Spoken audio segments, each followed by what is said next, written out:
Hey there, fellow guitarists. Josh Rogers here. Hope you're all good.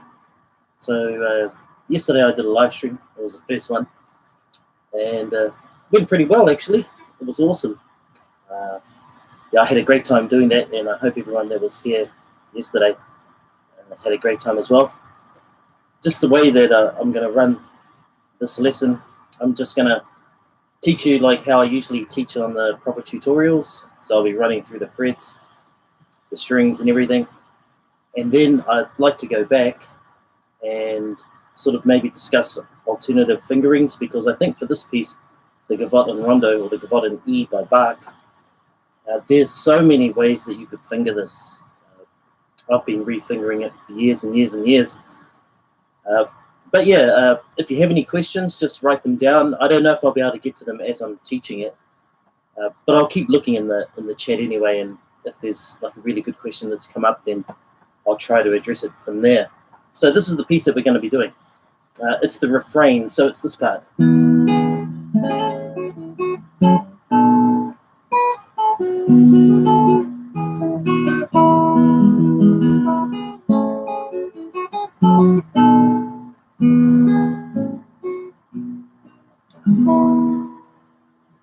So most of you have probably heard this piece at some stage or another. It's super famous, and it's in rondo form, hence the name Gavotte and Rondo. Rondo is how everything is ordered throughout the piece. So in this case, it's kind of like A, B, A, C, A, D, A, E, A, something like that. So this is A, that bit. So we keep going back to that A in between everything. So I think the next part is the B is this. That part. And then we've got at the end is that. So that's a basic explanation of what rondo form is. The main bit, the refrain, which what I'm showing you today, A, and then a different, like a variation, then back to A, variation, back to A, and so on and so on. So let's get straight into it then. This is the way I finger it, and then as I said, we can come back and discuss alternative ways to do this. So I start off with my first finger, 2nd fret D string, and an open B at the same time. So I'm just doing that. And then I'm going to the 4th fret on the 1st string. And I let those notes ring, so I don't go like that. I keep it, and that gives you the full E chord. And then what I'm going to do, I'm just going to kind of pivot around like this. So I'm going from there, and then I just pivot to that. One thing when you're playing, well, guitar of any style, but let's say classical, let's keep it classical. You want to try to keep your fingers close to the string. So what I see a lot of students doing, they do this kind of thing. So they might go, and then they'll totally readjust everything and do that. But you want to try to just keep your movements small. So I'm just pivoting there, pivoting like that. Okay, and you can see my elbow and everything is moving. Okay, so that's the next chord. So that's a half bar on the first 3 strings at 2nd fret. And my 3rd finger is out on the 4th fret. So it stayed there really. See? So I've pivoted around this one. That one doesn't move. Boom, boom, like that.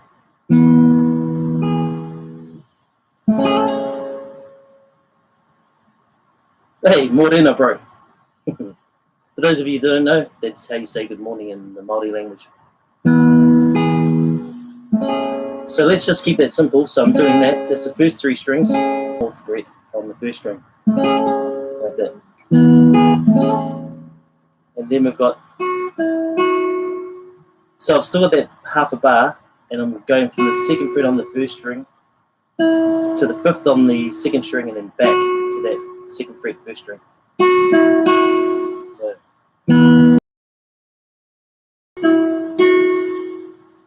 then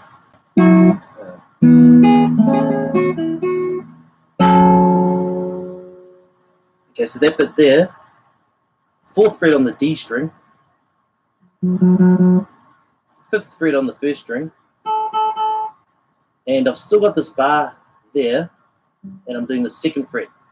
So I just leave that bar.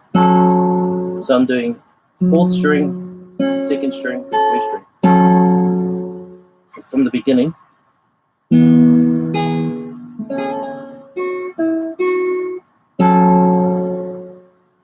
Then I'm going to a B7th chord. So here, you can see I'm pivoting around this 4th finger. So pivoting means between different chord shapes, you're not lifting that finger off. So to just reiterate or repeat that, watch this finger. This one doesn't move. An inexperienced guitarist might go, they might take all their fingers off and put them back on. So that's pointless. Taking this 4th finger off is pointless. It's better to pivot around it. And that's a nice, easier way to change from one chord to the next, if you can, if the option is there. Kazi, Taylor, sure. I'm surprised you're here, man. Got a couple of Māoris in the house. Hey, Daniel. I'm glad you could make it today. I noticed you said that you missed out yesterday, so it's so cool that you're here today. So let's take it from the beginning. And then what I'm going to do a guide finger. So in my videos, I've explained the principle of a guide finger, but I'll do it again here. That's when I leave my finger on the string between positions. So I'm going like that. Instead of kind of taking it off and then putting it there. So if I just break that down,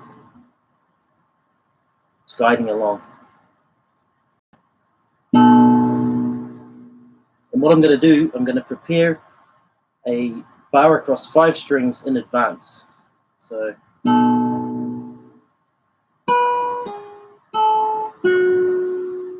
what I'm doing there, I'm doing a pull off from 7 to 4 like this. But I've got this advanced bar ready to go. And you'll see why in a little bit after a few more notes. So we've got pull off, or a descending legato, descending slur, and then to the 5th fret on the same string there. And then to the 7th on the B string. So we take it from this B7 chord, and we're guiding to the 7th, preparing the bar in advance, pulling off. Then we've got this, and you'll see now this is why the bar was there.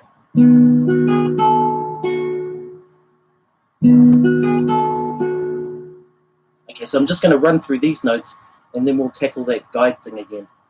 So here, this is where the bar's coming in.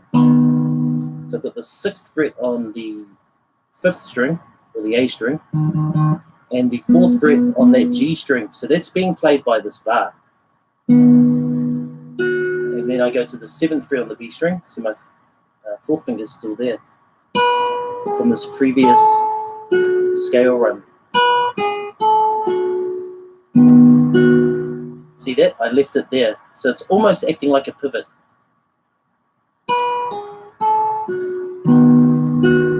And then 4, 5 on the 1st string. Another reason why I put that bar there. And then you can get a really nice run like that. Instead of say, and you can sustain that bass note, that D sharp, that leading tone. So we go from this B7, guide, pull off, and then we're going to leave that there.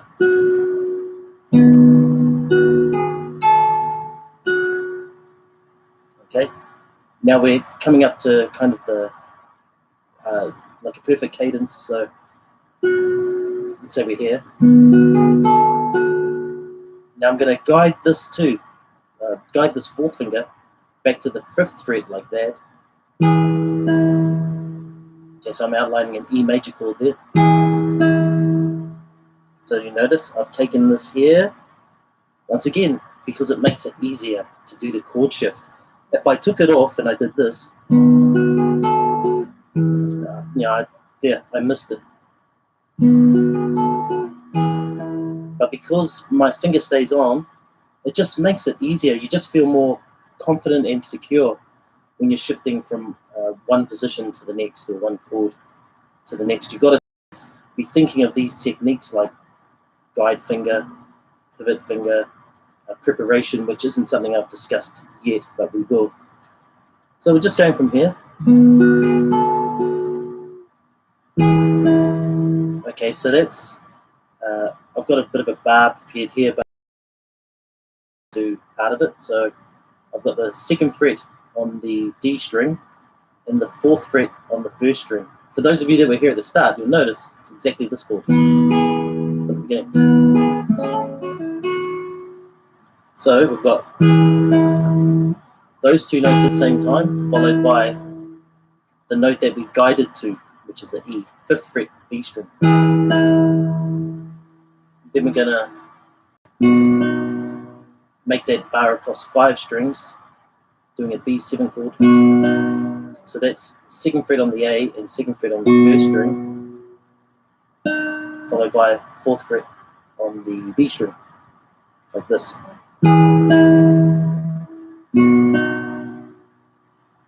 So from here,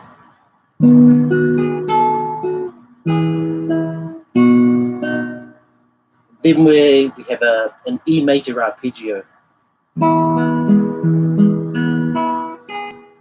Okay.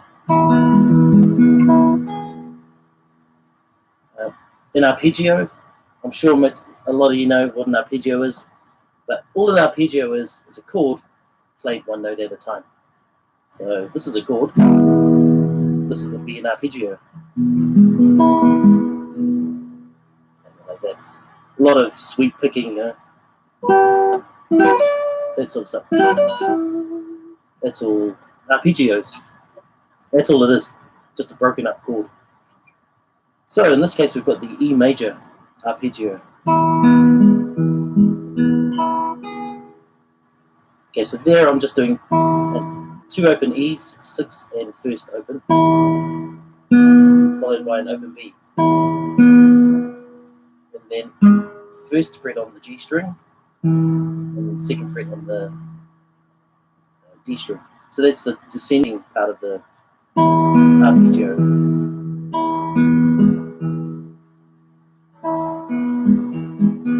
And then you just go back, ascending the same way you came, descending. Then back to that good old 4th fret on the 1st string.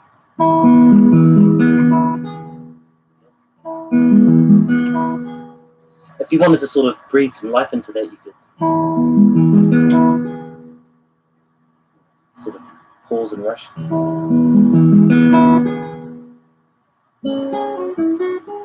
So now we're back to this part here. As you can see, well, I hope you can, a lot of the fingering and stuff is the same. It's just repeated. So we have that arpeggio. And then we're back to this chord. So that's the half bar at the 2nd fret. And we're playing the G and B strings together. And then a pull off from 4 to 2 on the 1st string. And then to that 5th fret on the 2nd string. Then, so I'm still holding this bar, to the 2 and then the 4 on the 1st string.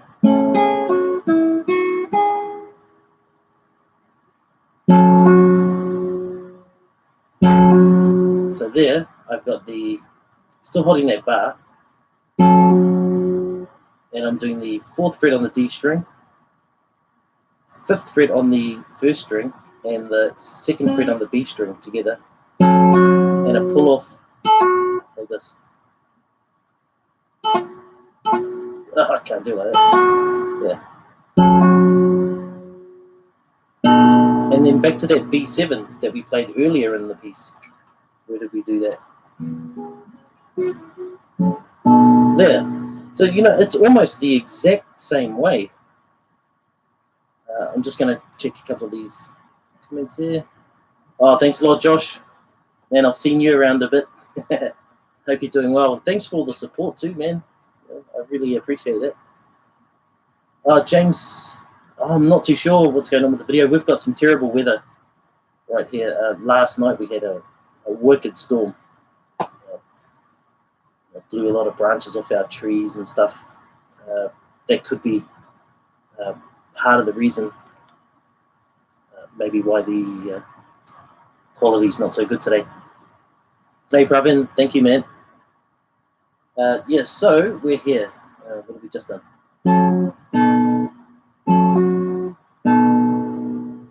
Just while we're on it, when you're doing a pull-off or you know, this sort of thing, make sure the second note is really nice and clear. So what you don't want to do is this. Now you can't hear that F sharp, but there, the second note, which is this F sharp, is just as clear as the first one that I picked.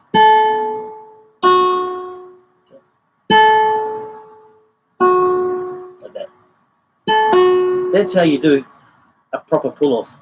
It's not a lift-off like. You're actually going down and across the string. So let's see if I can show you that in a little more detail like this. There. Not this. Don't do that, do this.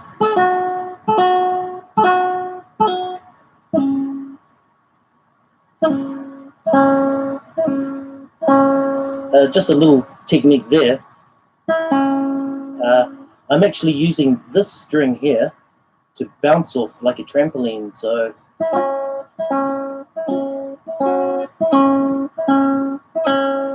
yeah, you can use the same idea. You can see I'm sort of displacing this string a little and using that to help bounce my finger back into position. And you don't need to move your finger much. You only have to move it a couple of millimeters, really. You don't have to do this big, that kind of thing. Just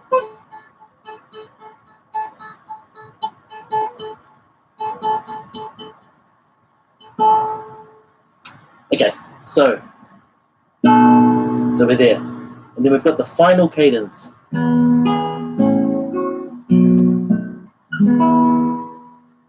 Okay, beautiful. So we're coming from this B7.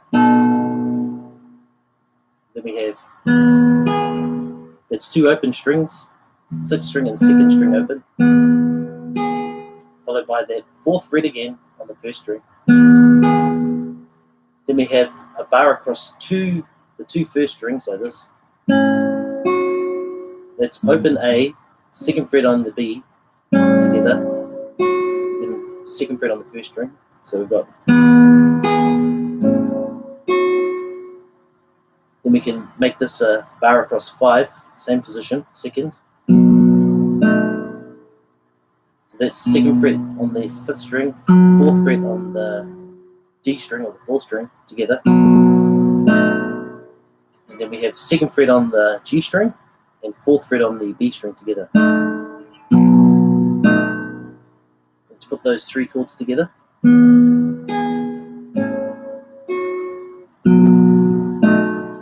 And then the final chord, E major. Okay, so that's open E, 6th fret on the D, open B, open E. And I sort of arpeggiate that, or I roll it. It just makes it sort of sound quite full and nice. You could pluck all of them at the same time. It sounds nice, but because we're finishing that whole sentence,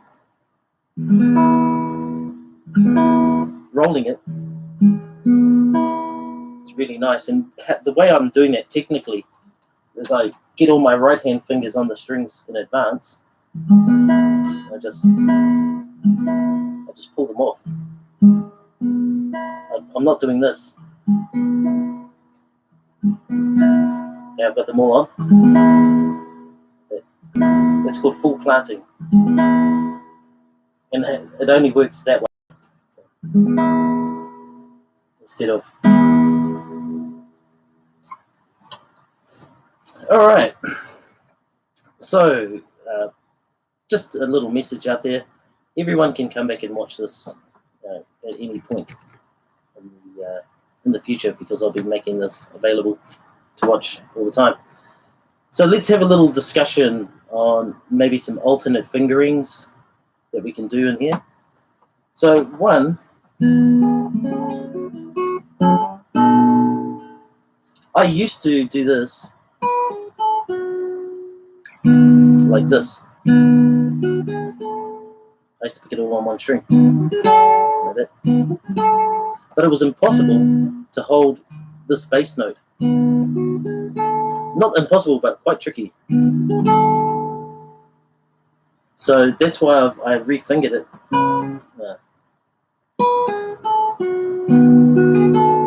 Just found that was much easier. So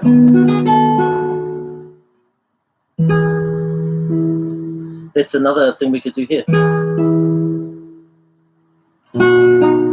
Instead of no, we could do that after this. No.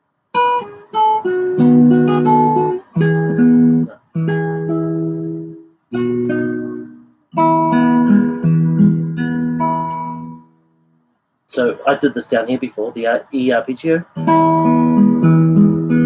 but it could be done here. Like this.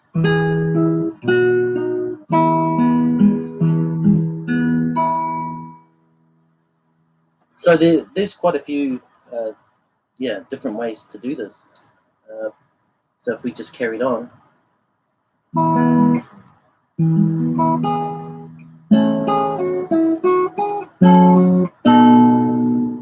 here we could do it like this.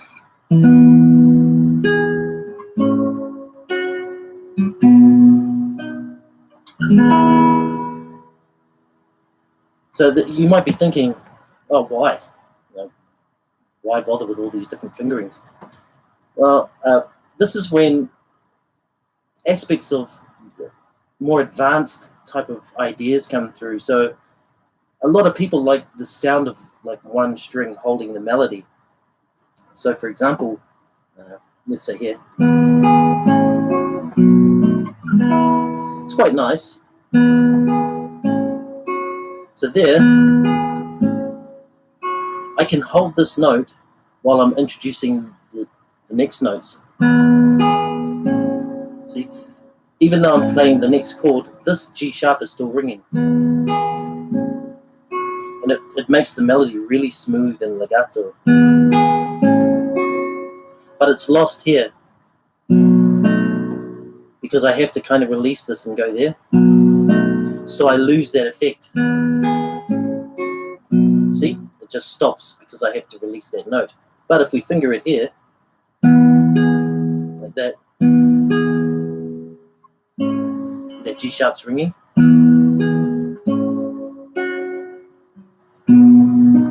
And that F sharp keeps ringing there. So, and I'm keeping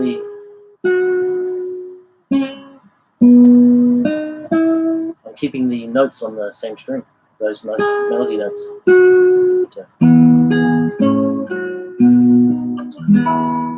And I've got a pretty easy shift there instead of.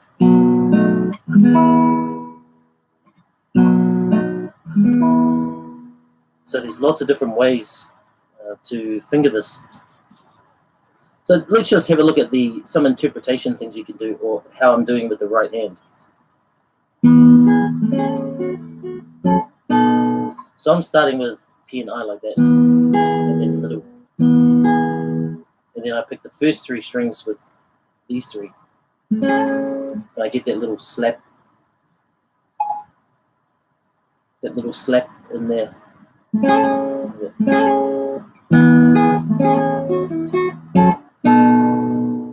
And I'm kind of making the notes staccato or sort of short, like that. And I'll make that B7 chord ring.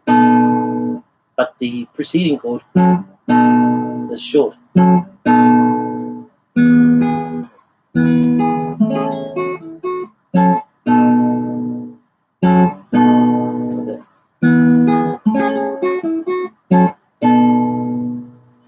Also, I'm quite careful to mute the sympathetic E. So as soon as I play this, this string starts vibrating. It's just how the guitar's designed. You can't stop it. But there, I do stop it with this hand.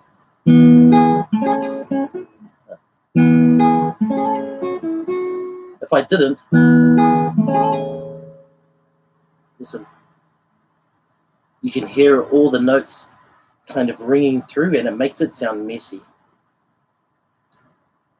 Oh, James, thank you, man. I'm the best for sharing a lot of music for a low price. Yeah, I guess so. Sometimes, of course, I do make some money. We're all going to make some money somehow. But yeah, what else do we do there? Purchase sheet music. I haven't actually written the music out for this yet, but I'm going to. I just wanted to get up here and show people this refrain so they can work on it. But I'll try to finish the transcription sometime this week. Oh yeah, so while I'm at it, because I know a lot of people don't know, I've got a discount running on my website at the moment. So if you look in the description of this video, there's a little code down there called Live to Learn. And you just have to go to my website, and if you want to be a member or buy some sheet music or something, you just type that in at the checkout, Live to Learn, and you'll get a 19% discount. Any tips? Daniel's asking, any tips on how not to have the hand get tired with all those bar chords? Yep, I've got a video about bar chords, so it's well worth checking that out. But while we're at it, if you look at this, there's actually not that many bar chords. That's not a bar chord. That's half a bar chord, which is not much. And it's gone by the time I get there. So I'm only really holding that for, I don't know, 2 seconds or 3 seconds. So I'm holding it there. And then it's gone.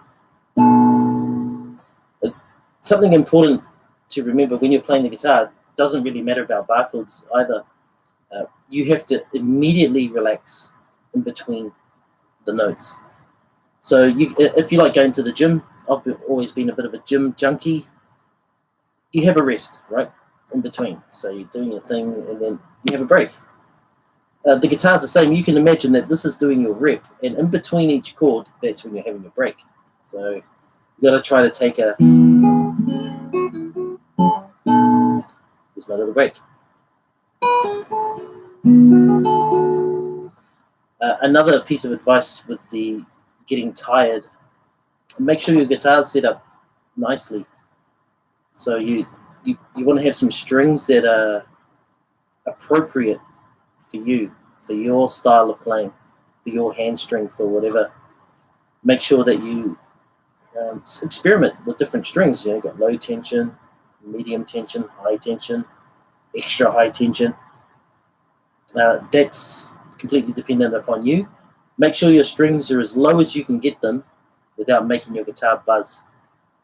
Okay, so make sure it's set up really, really nice. I know it's like to play a pig of a guitar when the strings are 7 miles from the fretboard, and that's horrible. It makes playing the guitar even harder. And we all know that the guitar is a pretty difficult instrument. Yeah, so make sure the action's set nicely. Make sure your strings are comfortable for you. Try to rest whenever you can. And remember that bar chords actually very rarely require you to press all the strings down, because usually you've got something happening with these ones, and they're doing quite a bit of the work. So, for example, if we've got this D minor, it looks like a bar, but really I'm just doing mainly one string and the fifth string and the first. Okay, so I'm not really doing the full bar that you might think I'm doing. So I'll just try to find out what I mean. So I've got a bit of a curve as well in my finger, like an arch. You know, the arch is the strongest kind of shape in architecture or something.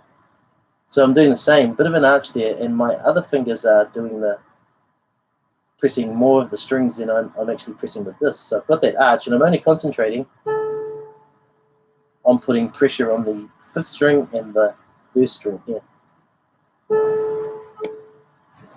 Yeah, Josh has got some good advice for you there. Relax your hand and don't press down as hard as you need to. There's one other killer thing that a lot of people don't know about, and that's actually directing the weight of your forearm down through your elbow. So what I mean by that, some people, you know, they're all about like this sort of gripping strength here. But the thing is, if you can just sort of be lazy and just flop there like that, and watch my elbow, I'm just kind of flopping it, you know, like that. And I'm just using my fingers here to grip the guitar a little bit to stop me falling off. But I'm letting the weight of my elbow and my arm do most of the pressing for me. That's a kind of a weird concept, but just think about all of the weight going down through here and towards the floor, and you're just kind of gripping on. You know, almost lazy like that. And those things together, you may not be able to remember all of it at once, but you can systematically go through, fix up your guitar, lower the action as low as you can, get your nice strings on there, don't press too hard, make sure that you're not pressing strings that don't really need to be pressed, that kind of thing, and take your rests where you can, and direct a lot of the weight out of the bottom of your elbow. See, look, you got to read the chat. There's so much good information just coming through there. Yeah, so.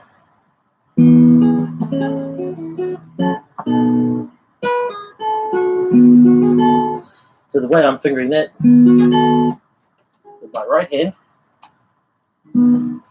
I've got my fingers on.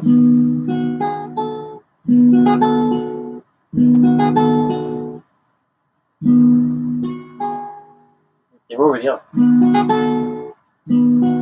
Because what I'm actually doing, I'm just going from, it's like an arpeggio.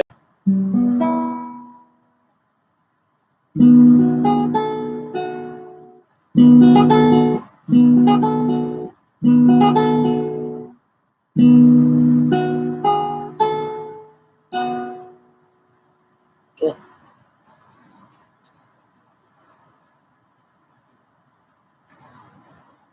Press loosely and let the gravity do the trick for bar chords. Yeah, so what Anish99 is saying is exactly what I was talking about with that elbow. So you let that elbow drag everything down, and you know, you're just holding on for dear life. And that's how you do bar chords.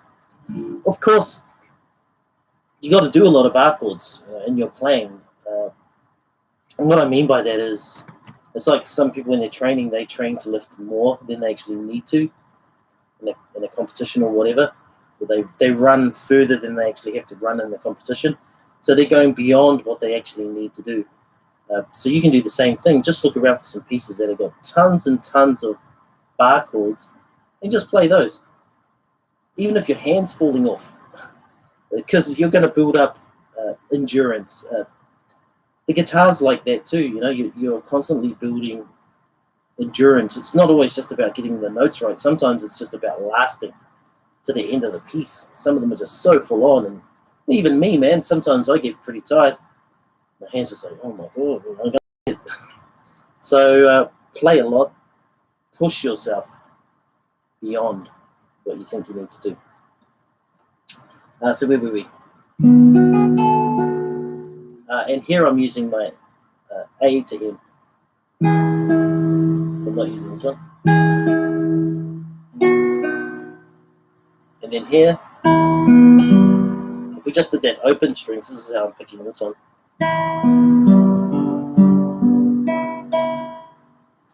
It's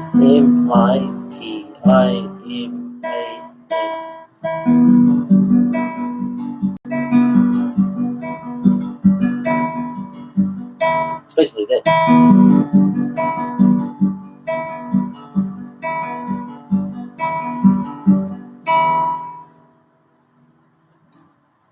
Hey, you're welcome, David.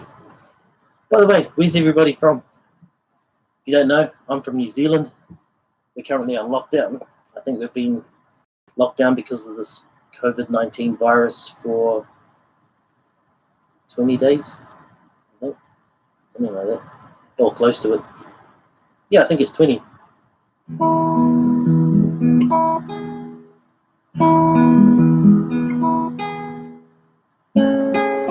Okay, so there's another pull-off.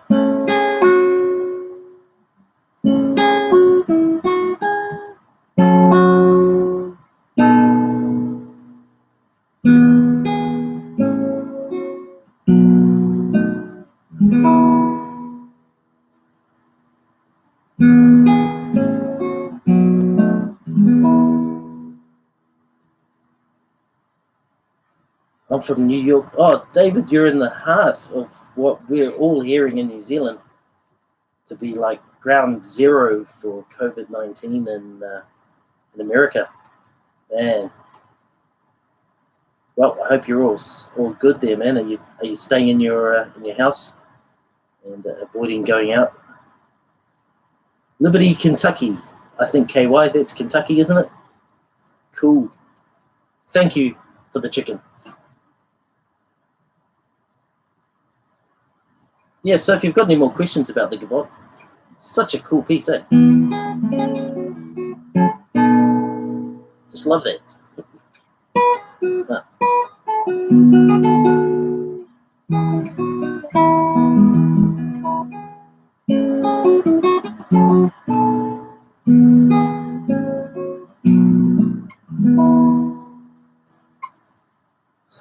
North Carolina, Gastonia.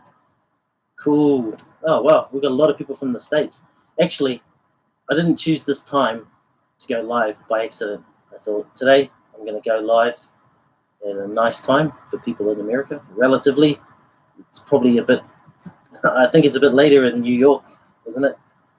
3-hour time difference between New York and like Los Angeles or something.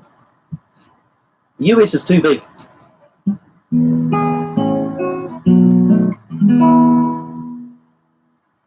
100 Ks. Cool. So I'm guessing Anish, where are you from, man? India? Pakistan, maybe? 10:38. Yep. I think this live stream started at 10 in New York and 7 in Los Angeles. India, hey. Ab kaisa hai?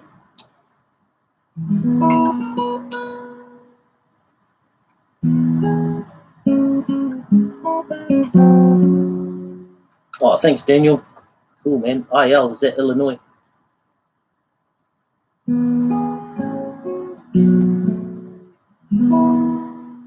Yeah, I'm from New Zealand.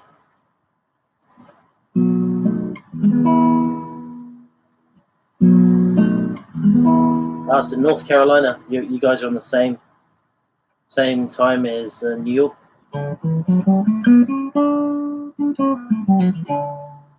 You guys probably already know because you're looking at this video, but it's 2:40 p.m. here, Monday.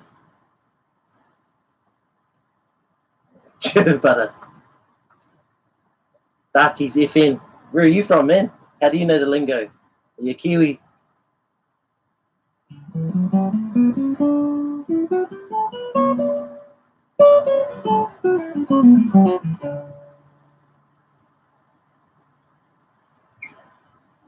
Zachary Cooper. Do I know Entre Dos Aguas from Paco de Lucia? No, buddy. Nah, sorry, I don't, man. Love Paco. Wow. Jeez, man. What a loss. But what an amazing legacy. What an amazing player. But, yeah, I don't think I could tackle anything by Paco. Unless he just played a song with one note, and then I could probably handle it. Josh, no, I haven't, man. Yeah, I've got to get to the States. It's like a dream for me. And I'm going to come. Either this year or next year. I think. Oh, thanks for the happy birthday too, Daniel. Appreciate that, mate.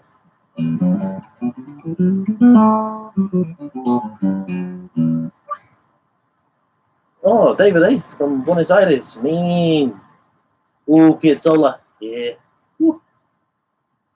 Like Verano Porteño and all those sorts of pieces, eh? Awesome, awesome. Darkies FN. Whereabouts in NZ are you, man? Oh, if you want to donate, you can head to my website, or there's a little like $sign here. Someone, I didn't even know about it yesterday. A guy bought me a cup of coffee. Mateo, oh man, Maceto. Sorry, man, I can't remember his name. But he was asking me about how much it costs for a coffee here in NZ, and I said, oh, it's about $3 to $5. Next minute, he donated $2 US dollars so I could get a coffee, a post-lockdown coffee. So that was really nice of him. But yeah, there's a little dollar, like there's a smiley face icon. I don't know how you guys see it, but there's a smiley face icon, and beside it, there's a little square with a dollar symbol in it. I think that's how you make a donation. Yeah. If I highlight it. Oh yeah, if I put my cursor on it, it says show your support for Joshua Rogers. So I would imagine that's how you can do it. Yeah, I'm familiar with Piazzolla. I've never learned any of his pieces, but yeah, it's cool. I especially like Verano Porteño. I just think that piece is just fire. Yeah. But I've never tried to play it. It's some things on the guitar I just prefer to listen to, and I think, oh, yeah, it's cool, but I don't think I want to learn that one. And it's a bit like that for me with Piazzolla. But, never say never. I might learn it one day.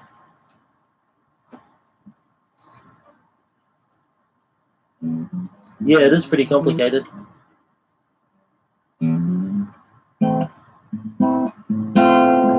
Something like that, isn't it? It goes like that. Yeah.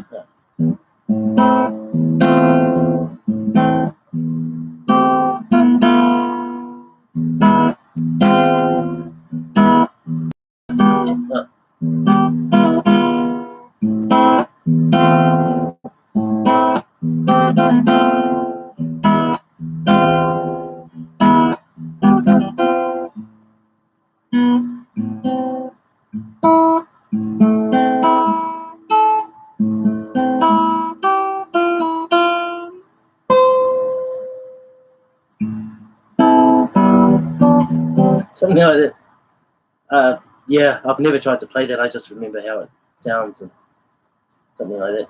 Hey, Nivaldo. Hey, you're back. Nivaldo, I didn't have a chance to say hi to you yesterday, man. But I was going back through the live chat, and I saw you said hello to me a couple of times. So hello to you, my friend, all the way over there in Brazil. Seems like we've got a few guys from Brazil. Nivaldo, say hello to David. I think you guys are both from Brazil. Yeah.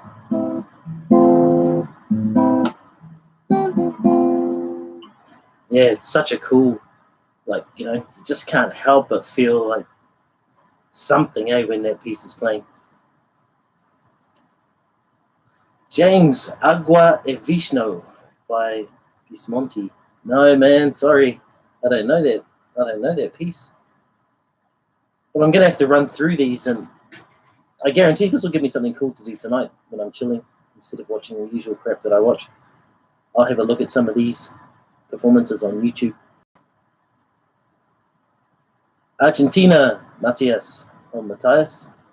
Hey, man. I had someone from Argentina here yesterday. Adios, no niño. Does that mean like goodbye, dude? Or something? I don't tango, very complicated. Do you mean dance? Yeah, man. I'm not much of a dancer either. I prefer to play the guitar.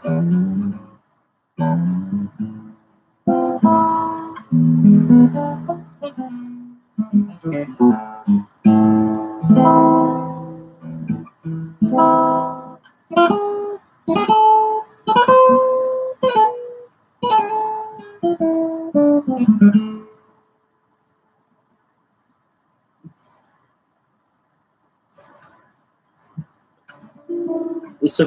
what pieces are you guys all working on? Yeah, so anyway, the rest of the Gavotte, it's pretty cool. Yeah, what a piece. Even that. How beautiful.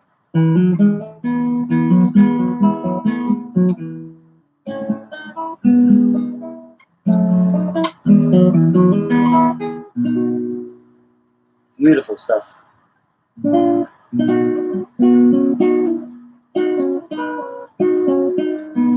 a little bit rusty with this Gavotte, actually.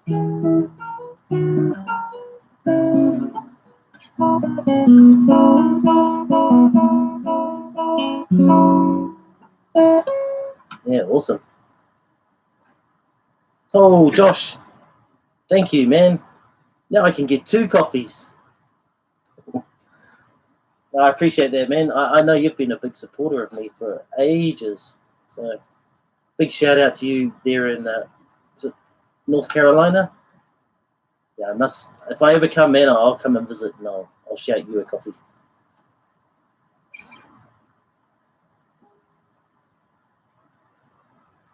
Plays some music from here, Brazil, friend. Oh, I'll tell you what, I tried doing something from Villa Lobos yesterday. I think I did Prelude number 1. But I also did know Choros number 1. But I haven't played that in ages. But I'm going to give it a try right now, live. If you hear any mistakes, we'll just put it down to poor reception.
It's coming back.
Oh, I can't believe I remembered it.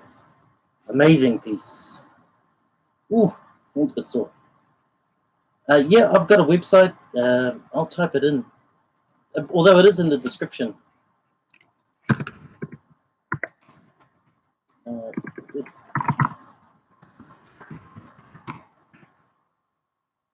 Here it is. NBNguitar.com. It stands for note by note guitar.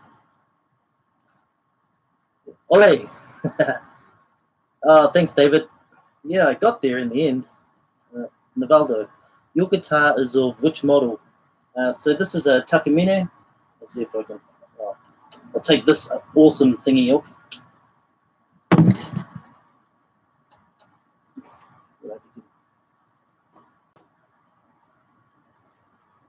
Yeah.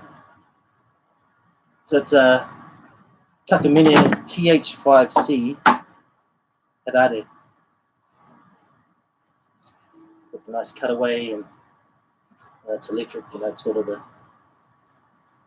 interesting thing with this guitar. Actually, it's got a tube inside it. I can't remember what it is. AX7 or something. Anyway, it's got an actual tube, you know, like a tube that you have in tube amps. It's got one of these in here. It's set to a really low voltage though, so it's not like a hot rodded amplifier tube. Well, it's not. It doesn't get that type of voltage, so it's relatively safe, and it doesn't get hot. Yeah, it's pretty cool actually. It gives a really, really warm sound when it's plugged in. Doesn't really sound like some of those classical guitars when you plug it in, and you just know it's a classical guitar that's been plugged into an amp. It's just, you know, whereas this one, when it's plugged in, sounds awesome. It sounds kind of very similar to how it sounds unplugged if you were sitting right across from me. That's the beauty of the tube preamp. Yeah, it's called a CTP 2, I think. I think it was proprietary to Takamine too. As far as I know, they're the only guitar maker in the world that actually puts a tube inside a classical guitar. My other guitar that you see me use on the channel, the acoustic one, steel string guitar, that's also a Takamine. That's really rare, that one. That's a TNV460SC, which is a bit of a mouthful. I think it's Tennessee, Nashville. That's what the TNV stands for, Tennessee, Nashville. 460, I think that's kind of the size. And SC, I think is standard cutaway claw. Well, not exactly, but that's a wicked guitar too.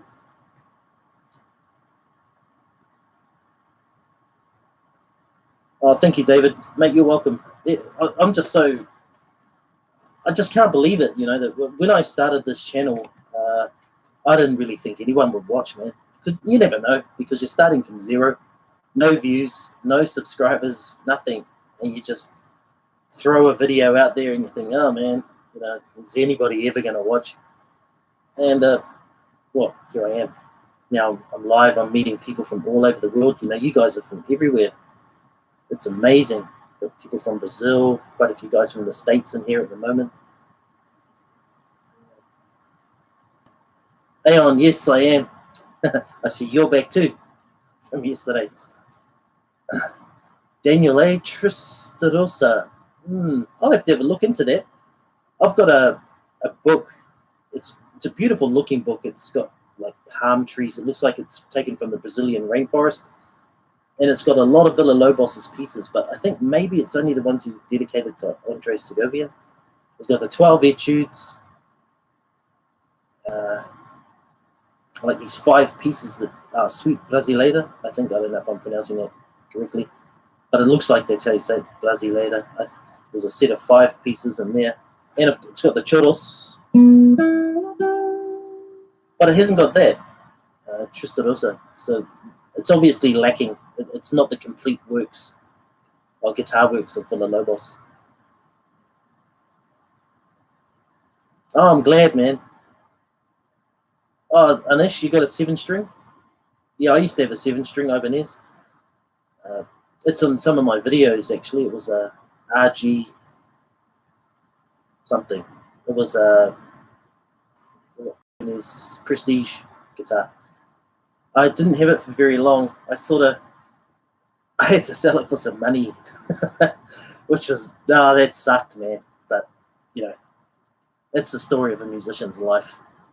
We get these instruments, then we have to part with them when financial hardship falls upon us. Oh, Josh, cool, man. How's it? Oh, you've got 3 Cordoba guitars. Is that what you're saying? You use a Cordoba C5, C7, and C10. I've heard great things about them, and I follow them on Instagram. Oh, by the way, you can check me out. Anybody here wants to see what I'm up to on Instagram. I post a few pics of mainly guitar stuff, but also just some stuff I'm doing in life. So it's on Instagram. I think there's a link for that down here. Yeah, the Cordoba, from what I can gather, they're like the modern Yamaha. You know, Yamaha was making some amazing guitars in the 80s and 90s. It seems like Cordoba is the new kid on the block, from what I can see. I did mention yesterday too that I think Tatiana Ryzhkova, who I'm sure probably all of you are familiar with, I think she's just been endorsed, and she has a signature guitar by Cordoba. It's pretty sweet. What's everybody else playing? So I'm playing Takamine. Josh is playing Cordoba. What are you other guys playing?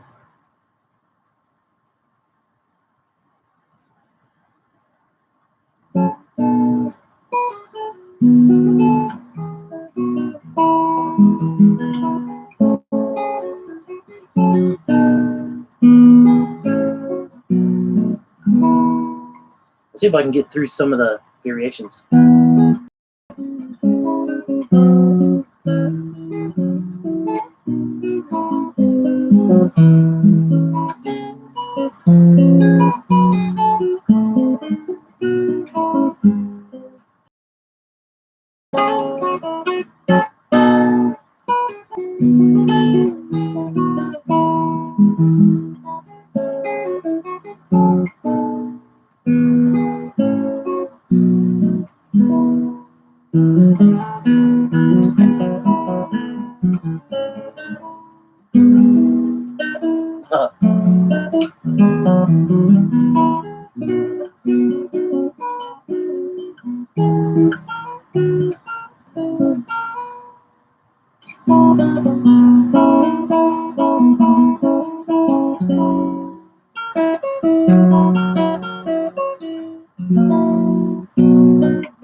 sorry.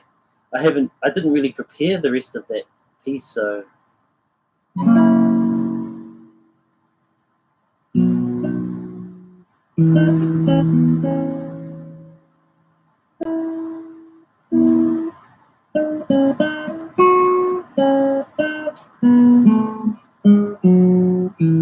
No, sorry guys, sorry.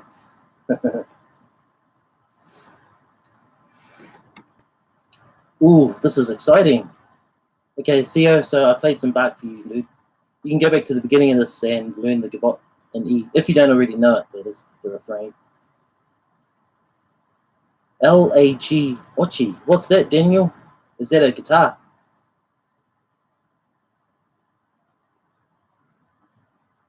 So what kind of prices are we looking at there, Josh? What's the price difference between a C5 and a C10? Oh, Raimundo. Yeah, I've heard of them. How are they, man? How's the Raimundo? It's pretty cool. Hey, James. Hey, good night, man. Thanks for tuning in. So, David, you've got a C10 Cordoba. Oh, you're in good company. Seems like Josh is one of those as well. Obviously, a pretty popular model, eh? The C10, Cordoba C10. A Sevilla Luthier. I'm not sure about that, man. Is that a... Can you explain that a little more, David? And a Ramirez. Ooh. Yes.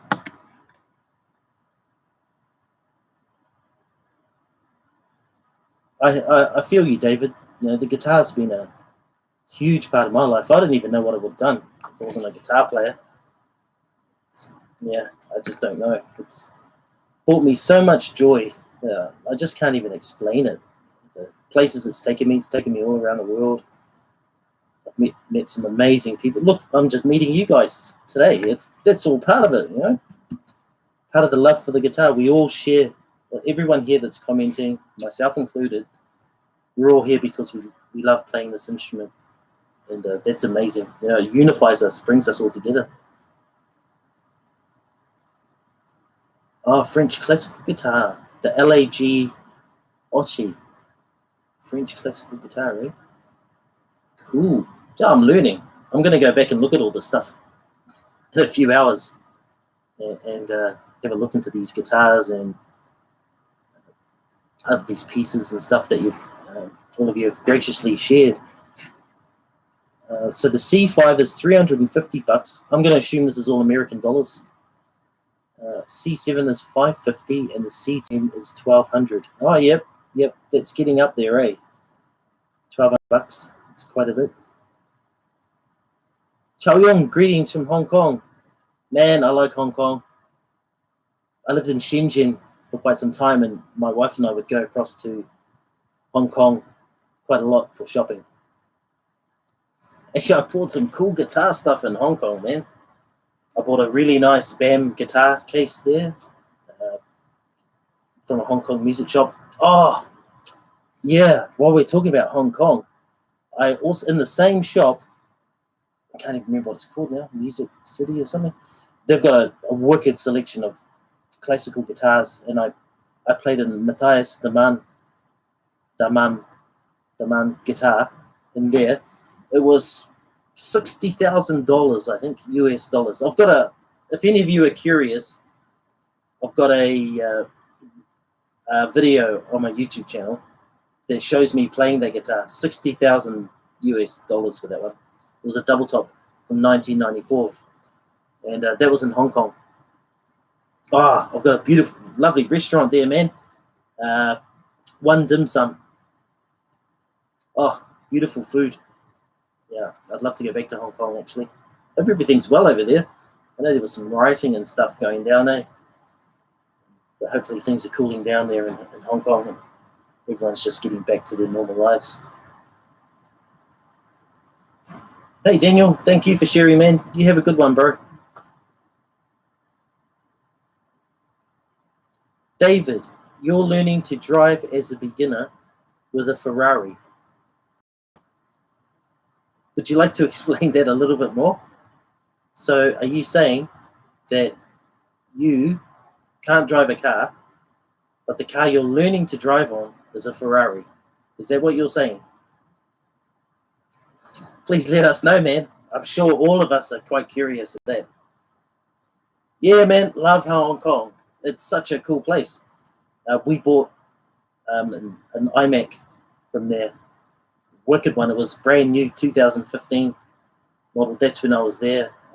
I was playing in Shenzhen from the middle of 2015 to the end of 2016 in the Shenzhen Nanhai Hotel. Hilton Nanhai, yeah. So we were looking across to Hong Kong all the time. Stayed in Lama Island as well with a good friend. So, yeah, I don't know Hong Kong very well, but what a place. Whew, I've never been anywhere like it. Oh, David, I was getting right into that, man. I quite like Ferraris.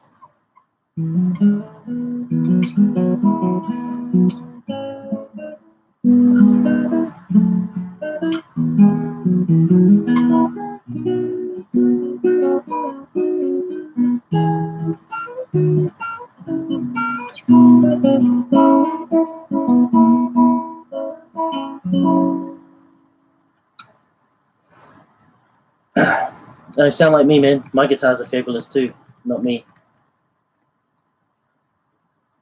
Hong Kong. Oh, I'm glad. What an international audience we have.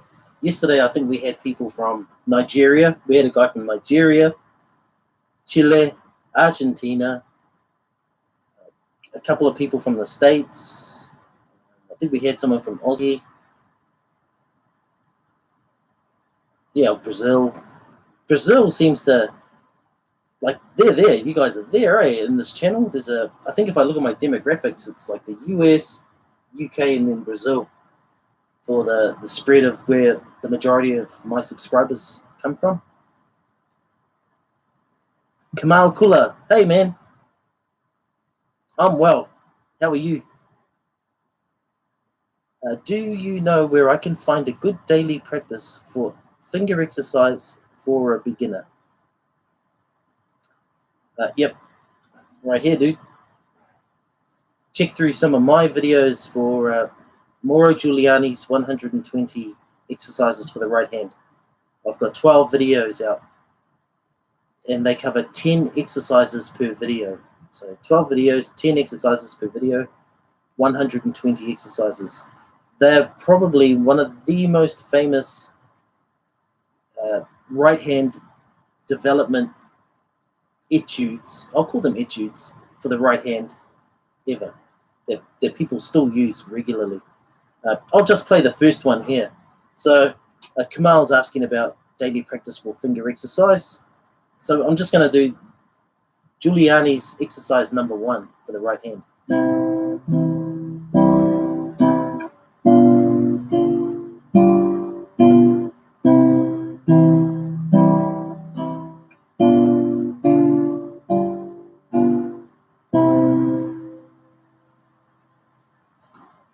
Oh, David, I know what you mean, man, by being seduced. I think we all are. That's why all of us are here today. You guys could be doing anything instead of watching me, but you're here because it's a good place for us all to come together and congregate and share. All of us, you know, I might be the guy running the hub, but it doesn't mean I know everything about everything. You know, I'm already learning. I learned quite a bit yesterday. I'm learning more today.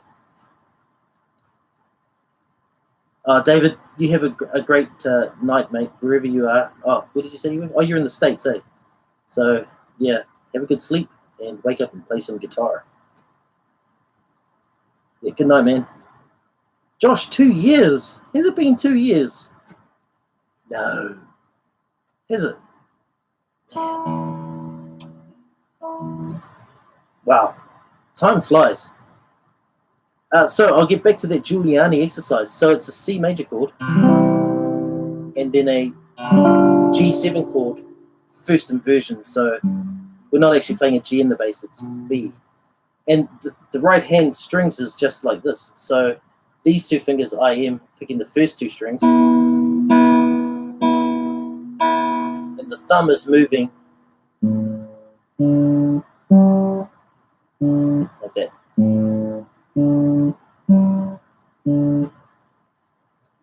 all together.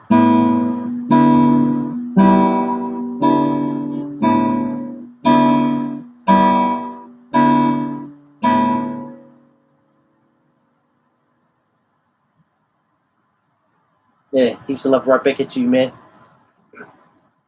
Yeah, so for this exercise, you want to aim for a nice balanced sound, so you don't want the bass sticking out. So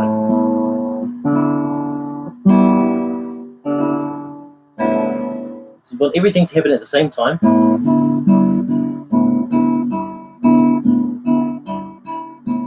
Nice even sound, and keep your hand quite still. So don't do that. So that's and then you just do the C7 chord with it.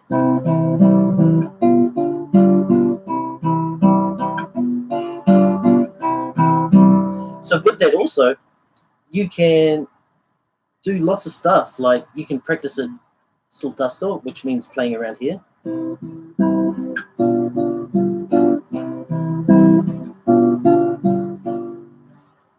Ponticello, which is playing back here.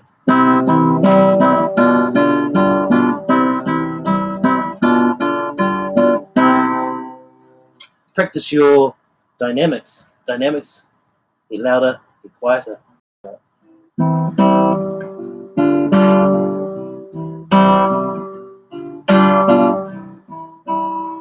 And the other way around.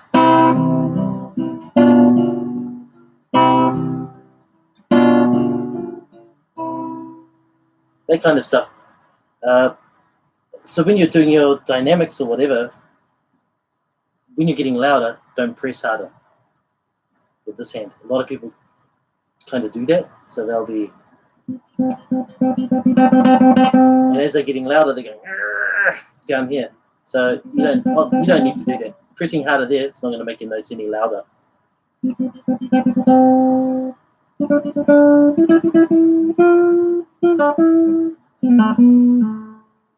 Okay, another one for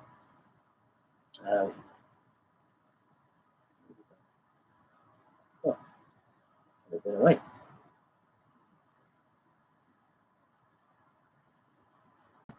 Disappeared. Yeah, so that's some technical stuff anyway. Yeah, Gabe Partridge, hey man. Haven't seen one of your videos in a while. Yes, I know. I've been away for a bit. I ran away from all the hard work. Yeah, I was telling some people yesterday, it's a lot of work, man, running a channel. I was feeling a bit pressured, and my old camera crapped out on me. If any of you have seen that Serenata Española, you know, the one that...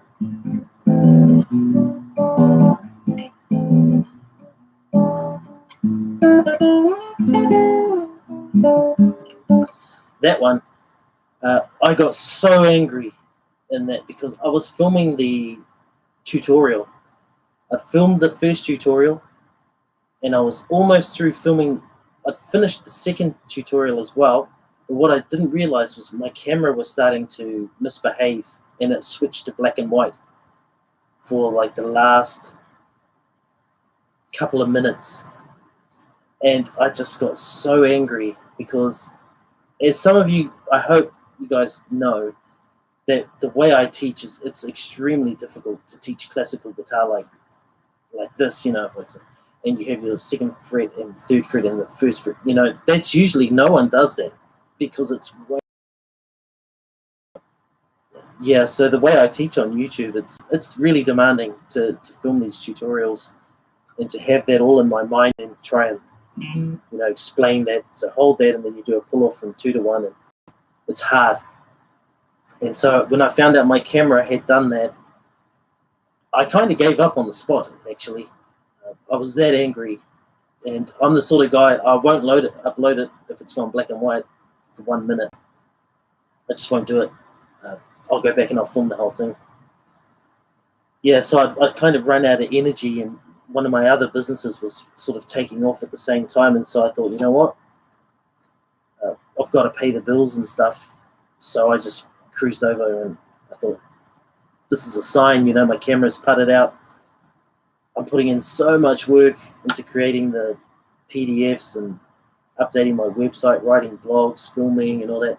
I just had enough, kind of, and I took off. I ran away. But now I'm kind of back. Dude, yes, Serenata. Julian Bream, his version is what I try to play. If you notice at the very end of my performance, most people do this.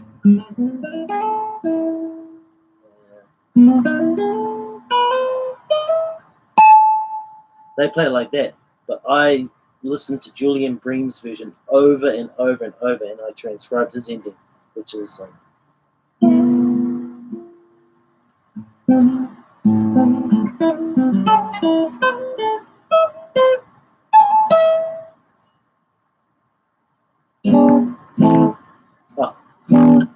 yeah, he does that.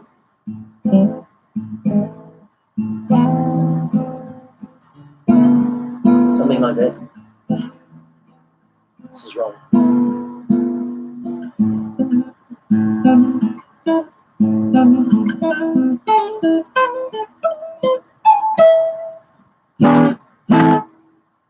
That's how Julian Bream does it, and I just thought, yeah, man, I like the way you do it. Huge fan of Julian Bream.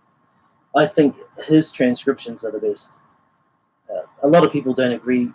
You know, there was for ages there was a you either camp John Williams or you camp Bream, and I was going between both. I thought they both worked way better than I'll ever be, so I was just in awe of both of them. But I got to say, I do prefer Julian Bream's transcriptions. He seems to be able to capture the essence of the piece, even though it was written for a different instrument. I don't know what he does,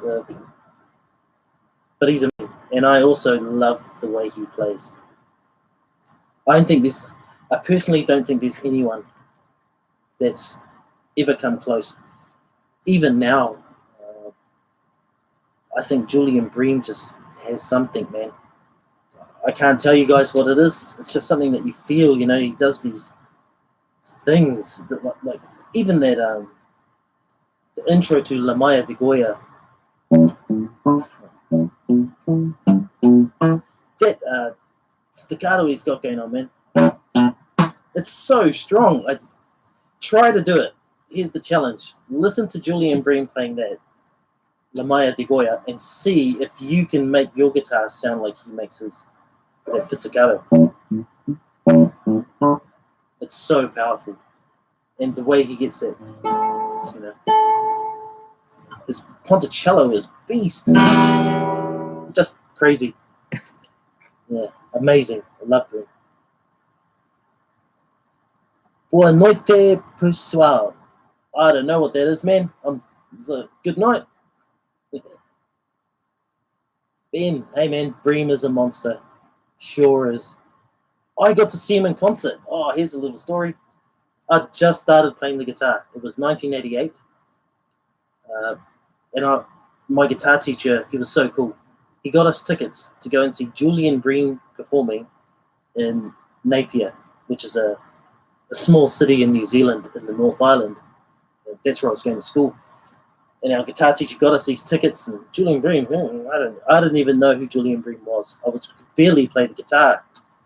And I wish I could turn back time because I couldn't appreciate what I was seeing. I think at that time, Julian Bream was just getting into the pieces by Toru Takemitsu, All in Twilight. I think he was playing those and the Britain Nocturne. So that was, I've never heard music like that before. So I don't think I could relate. And I didn't know who Julian Bream was. Yeah, and I'm sad because, you know, I'm happy that I got to see him, but I am sad that I didn't have a little bit more musical appreciation and guitar appreciation for who exactly I was had the pleasure, privilege of watching. Maxi, yeah, kind of. This is a tutorial.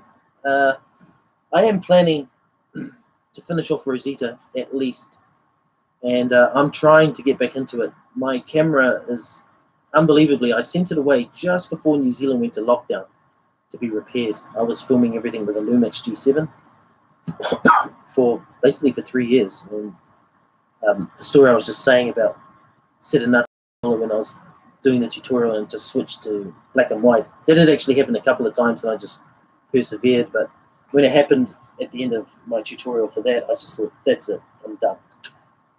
And yeah, and just a couple of weeks ago, I thought, you know what, I'm going to get back into this, and I sent it down to Christchurch, which is another city and another island here in New Zealand. And then we went into lockdown, and I messaged them. I said, "Oh, you guys going to be fixing my camera?" You know, because some places are still working. They said, "No, we're not working." So my camera's stuck down there. But anyway, I think I'm back into it. Yeah, Ben, agreed. His masterclasses are entertaining. He's entertaining. What a guy. Yeah. The facial expressions of Bream. Yeah. He's got it down, eh? He's got those facials down. I love that guy. When I was at university studying, I used to listen to Julian Bream on record, playing the Concerto de Rondes. It was just, if ever I was feeling bad, I'd just listen to that, just to Bream playing that.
Kamal, what is my favorite South American piece?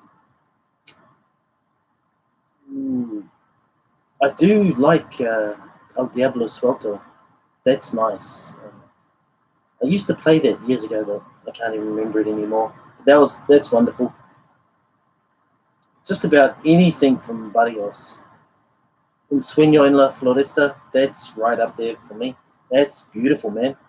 Just in case you guys don't get the name of that. Un Sueño en la Floresta. Yeah, that's a beautiful piece. I love it.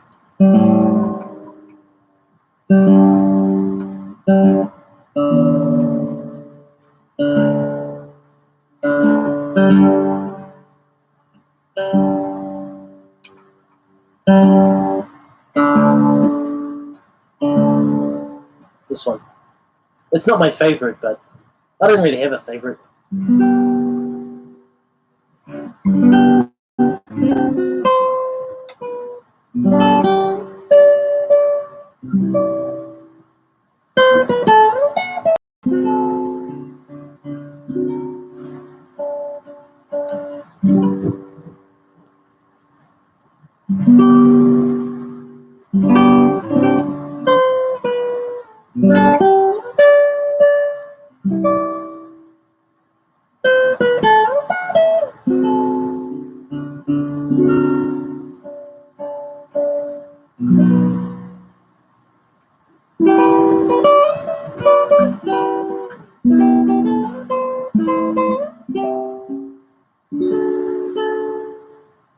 Can't quite remember, but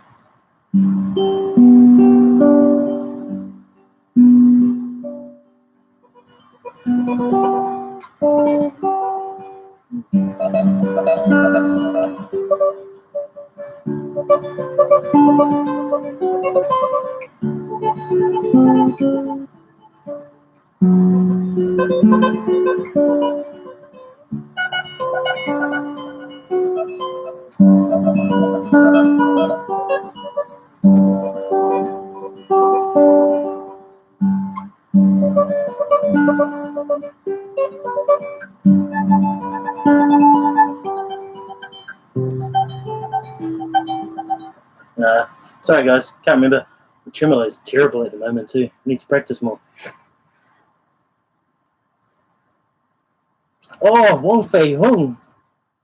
Oh, really? Man, I didn't even know people were kind of still listening to that thing.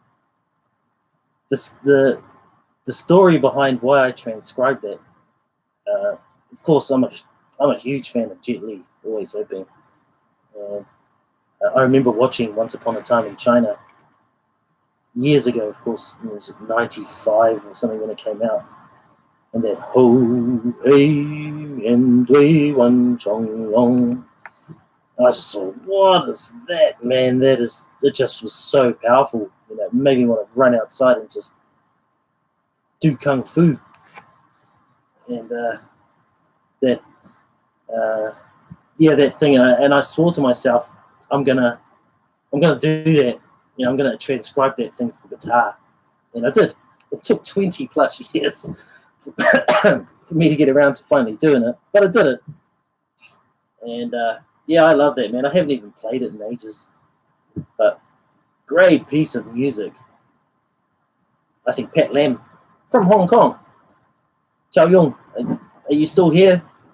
Man, you'll be the guy to talk to about that. Jet Li. Yep, Wong Fei Hung, man. Oh, I love that piece. That whole series, Once Upon a Time in China. Yeah, me too, Ben. Wicked fan of Jet Li. Jet Li. Yeah, awesome. I think I watch a kung fu movie at least once every couple of weeks. Yeah.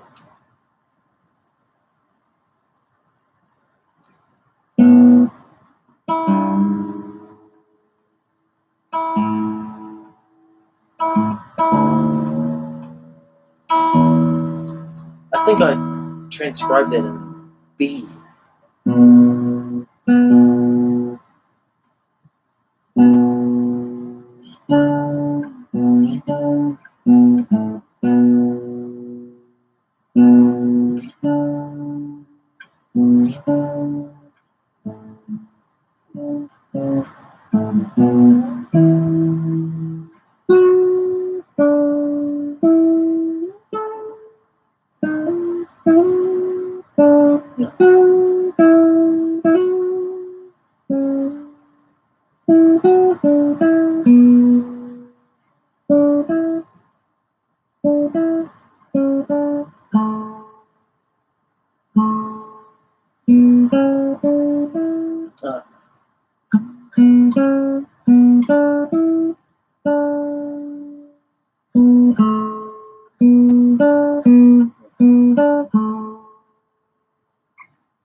Yeah, Jackie Chan, Jet Li,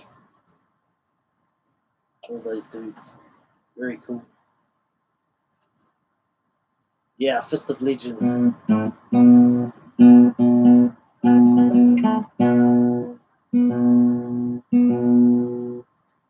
I'd only planned to go for an hour today, and we're already at an hour and a half. So I should get back to what we were doing before. So we were here to learn the refrain of Gavotte in E. So if you're studying Rondo form, I'm just going to write out what Rondo form is.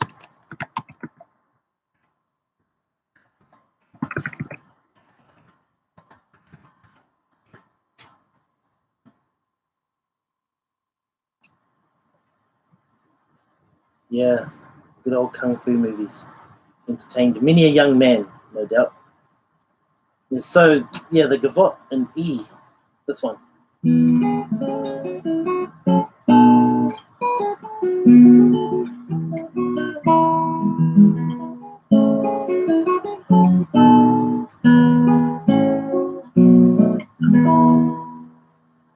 So that's the, excuse me, that is the way to play that, the way I play it. And so if you want to learn that, go back to the beginning of this video. And I think I spent about 15 or 20 minutes just running through all the notes and stuff. Ah, Gabriel, the name of my song or piece that plays when you kind of go to my channel's homepage is Canon in D, otherwise known as Pachelbel's Canon. It kind of turned into one of my most popular videos on the channel, actually. Stunning piece of music. Yeah. Oh man, Gabriel, you're from Brazil. Man, a lot of people from Brazil tuning in. Yeah, so it's Canon in D. I'll write that down in the comments. Canon in D, otherwise known as Pachelbel's Canon. By Giuliani.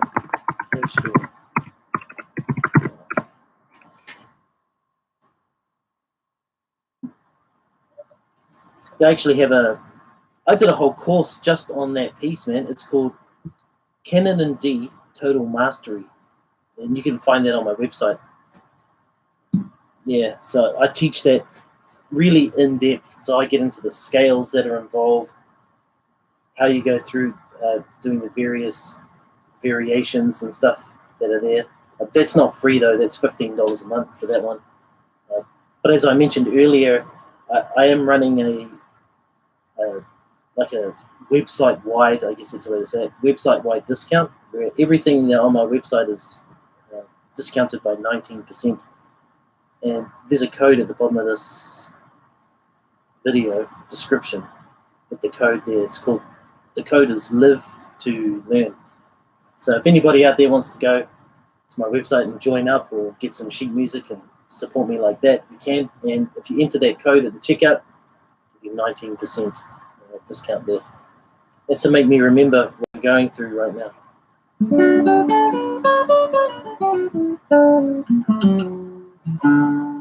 So going back to that rondo form, this is called Gavotte and Rondo, or Gavotte and E is another name. Rondo is a form. So, like pop songs these days, they got an intro, then usually a verse, then a chorus, then a verse, then a chorus, maybe a bridge, solo, chorus, done. So there's a form there. There's a set form. So we could call it chorus, solo, verse. This is also a set form, rondo form. So we've got A, which is the refrain. The refrain is what keeps coming back over and over and over in between these little episodes. So we've got refrain, in this case it's this.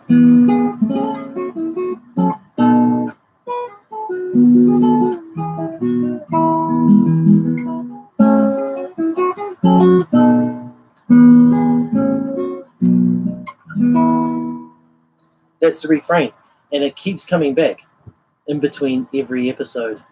So A is the refrain, and any other letter you see, like I've written there, B, C, D, are the episodes that occur in between the refrain. It's like chorus, verse, but each verse is different. It's like that. So yeah, so what sort of, I'm just trying to remember some of the episodes.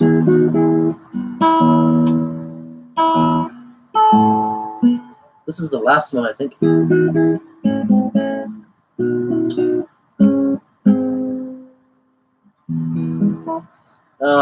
Damn.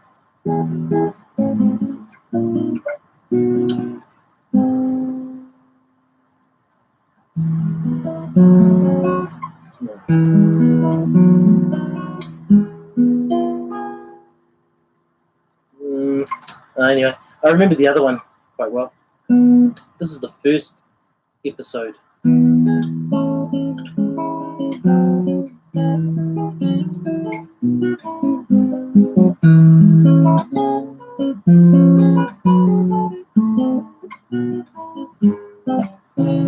That's the first one, so that's B.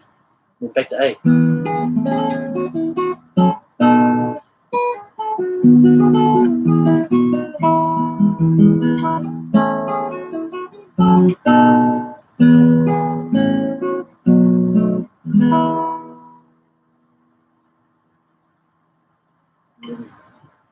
I think the next one is that lot of hammer-ons. So this is C, I think. Yeah,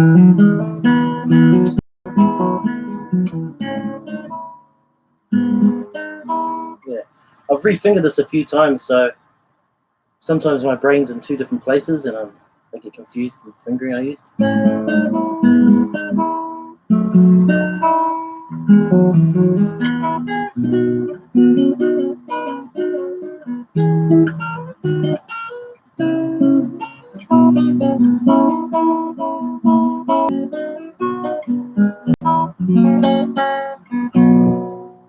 Yeah, that's it there.